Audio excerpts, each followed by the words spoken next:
Hello friends, welcome back to the channel. अब हम देखेंगे एसएससी सीजीएल पीवाईक्यू सीरीज़ और इसका पार्ट 3। अगर आपने पार्ट 1 और 2 नहीं देखा है तो वो भी जाके देख लीजिए। सारे आपके पीवाईक्यूज़ हैं और एग्ज़ाम में बहुत ज़्यादा आपकी इनसे हेल्प होगी।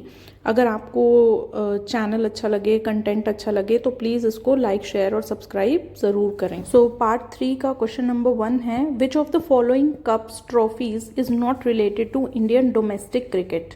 अब आपको ध्यान यहाँ पे देना है, इंडियन डोमेस्टिक क्रिकेट की बात हो रही है, वो भी डोमेस्टिक क्रिकेट की बात हो रही है, ठीक है। तो ए है Duleep Trophy, B Durand Cup, C Deodhar Trophy, D Ranji Trophy. Video को पॉज करिए और इसका आंसर देने की कोशिश करिए आप यहाँ पे। तो आंसर यहाँ पे होगा बी दुरंत कप, ठीक है। Question number 2, in the context of water bodies नीप टाइड्स अकर। तो अब हमें पता है टाइड्स दो तरह के होते हैं, एक होते हैं हमारे स्प्रिंग टाइड्स और एक होते हैं हमारे नीप टाइड्स। यहाँ पे नीप टाइड्स के बारे में बात हो रही है। A, when the earth, moon and sun line up in a straight line. B, when the sun and moon are on the opposite sides. C, when there is so much interference by continents. D, when the sun and moon are at right angles to each other। ध्यान से statements को पढ़िए और कोशिश करिए कि आप video को पॉज करें और अपने आप से पहले आंसर दें। तो आंसर यहाँ पे होगा D, when the sun and moon are at right angles to each other।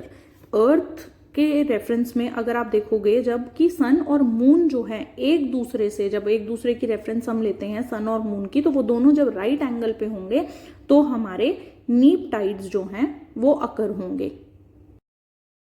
Next question, who was the Viceroy of India when Mahatma Gandhi started Dandi March on 12th March 1930। जब महात्मा गांधी ने डांडी मार्च शुरू किया 12 मार्च 1930 को, तो viceroy कौन था India का इनमें से? A, Lord Chelmsford, B, Lord Minto two, C, Lord Irwin, D, Lord Willingdon.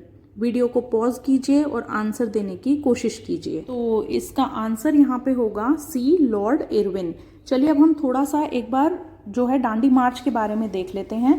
डांडी मार्च 12 मार्च 1930 को शुरू हुआ था और 6 अप्रैल 1930 को खत्म हुआ था, जब गांधी जी अपने अनुयायियों के साथ डांडी पहुंचे थे। और यहाँ पे क्या किया था उन्होंने सॉल्ट लॉज को तोड़ा था, यानी कि जो नमक कानून थे ब्रिटिश हुकूमत के, 1882 का सॉल्ट एक्ट था, जिसके अंडर क्या था कि ब्रिटिश जो सरकार थी वही सिर्फ नमक को जो है बना सकती थी और उस पे वो टैक्स लगाते थे। अब देखिए, जो तट पे, जो समुद्र तट के किनारे जो लोग रहते हैं, वहां पे समुद्र के किनारे तटों पे जो लोग रहते हैं वो तो नमक बहुत आसानी से बना सकते हैं, लेकिन ब्रिटिश हुकूमत ने क्या किया, उन्होंने उनको भी नमक बनाने से रोक दिया और उन पे भी टैक्स लगाया गया। तो नमक एक ऐसी बेसिक चीज थी जो सबके लिए जरूरी थी, सब उस चीज से रिलेट कर सकते थे, इसीलिए महात्मा गांधी ने नमक को चुना था। और यहां से शुरू हुई थी हमारी सिविल डिसोबीडियंस मूवमेंट, जिसका इंडिया के इंडिपेंडेंस में जो एक और स्टेपिंग स्टोन था। चलिए नेक्स्ट क्वेश्चन देखते हैं। Question number 4, Chittani Ramachandra Hegde was associated with which of the following dances. A, Chhau dance, B, Chhapeli dance, C, Yakshagana dance, D, Hatari dance. अगर मेरी प्रोनाउंसिएशन में कुछ गड़बड़ हो तो please excuse me for that. So the answer here will be C, Yakshagana dance. Yakshagana dance जो है, it is a folk dance जो कोस्टल कर्नाटका और पार्ट्स ऑफ केरला में किया जाता है। तो आपको डांस पता होना चाहिए, the important personalities link to that dance and the area to which that dance belongs. तो हमने तीनों ही चीजें यहाँ पे देखी हैं। अब आपका एक टास्क है इसमें कि बाकी जो फेमस पर्सनालिटीज हैं यक्षगना डांस से रिलेटेड और बाकी जो 3 डांसेस यहाँ पे दिए गए हैं, you will note them down and you will also mention them in the comment section. Okay, so next question number 5, the idols of which 3 gods are installed in Jagannath temple Puri. Jagannath जो temple है पुरी का, उसमें कौन से 3 लॉर्ड्स की, किन भगवानों की मूर्तियां वहां पे इंस्टॉल की गई हैं? ध्यान से सोचिए, बहुत फेमस टेम्पल है और आपने कहीं ना कहीं इसके बारे में जरूर पढ़ा होगा। A, Brahma Vishnu Mahesh, B, Radha Krishna and Balram, C, Jagannath Balabhadra and Subhadra, D, Ram Lakshman and Janaki. ध्यान से सोचिए और इस क्वेश्चन का आंसर अपने आप देने की कोशिश करिए। So the answer here will be C, Lord Jagannath, Balabhadra and Subhadra ji की मूर्तियां जो हैं, उनके आइडल्स जो हैं वो इस मंदिर में स्थापित की गई हैं। और ये मंदिर बनाया गया था 12th सेंचुरी में किंग अनंत वर्मन। किंग अनंत वर्मन जो थे वो गंगा डायनेस्टी को बिलोंग करते थे और इसको जो है वाइट पगोड़ा भी बोला जाता है। और ये 4 धाम का पार्ट है। 4 धाम में जिनकी हम बात करते हैं बद्रीनाथ, द्वारका, पुरी एंड रामेश्वरम। तो आपको 4 धाम यहाँ से पता चल गए।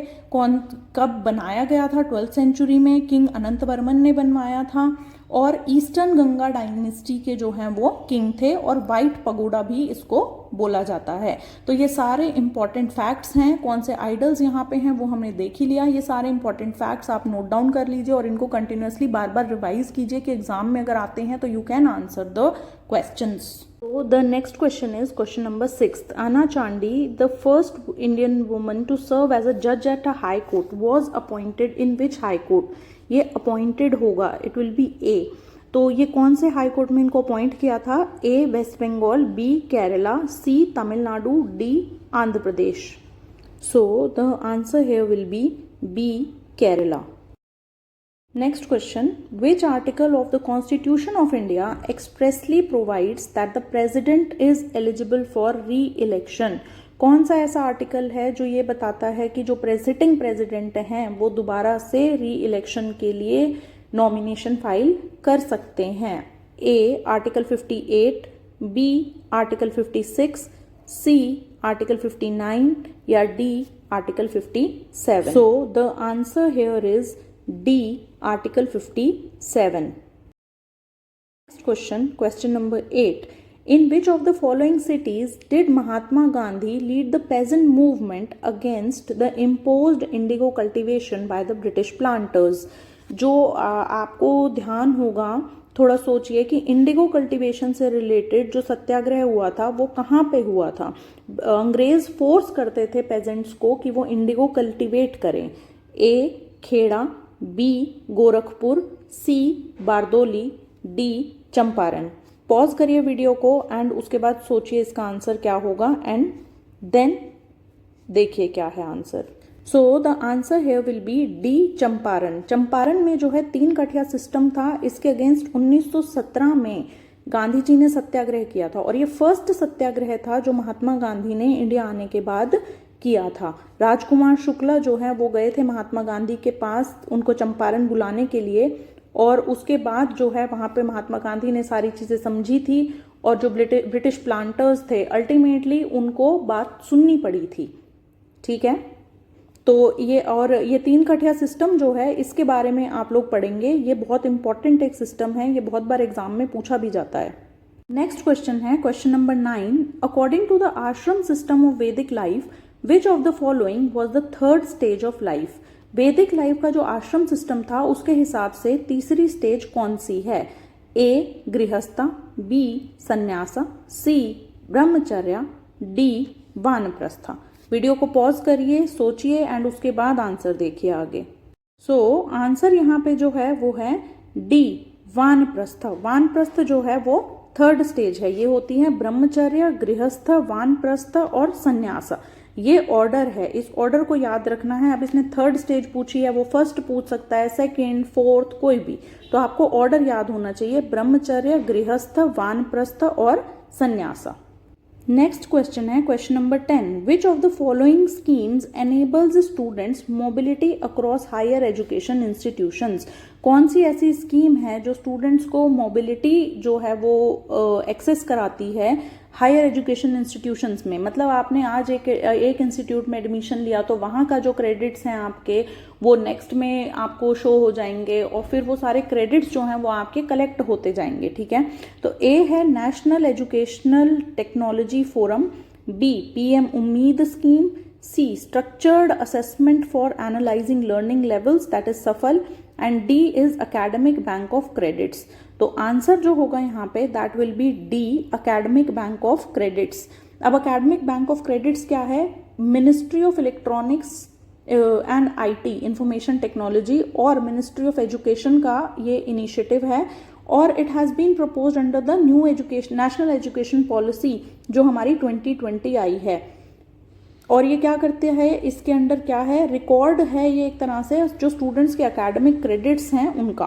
So this completes the 10 questions of this video. I hope आपको वीडियो अच्छी लगी होगी और कंटेंट आपको समझ में आया होगा। ये शॉर्ट वीडियोस इसीलिए बनाई जा रही हैं कि आपके अटेंशन स्पैन को देखते हुए और आप ग्रैस्प कर सकें कंटेंट को easily.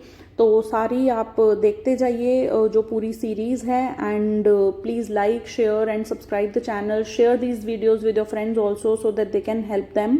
Thank you so much.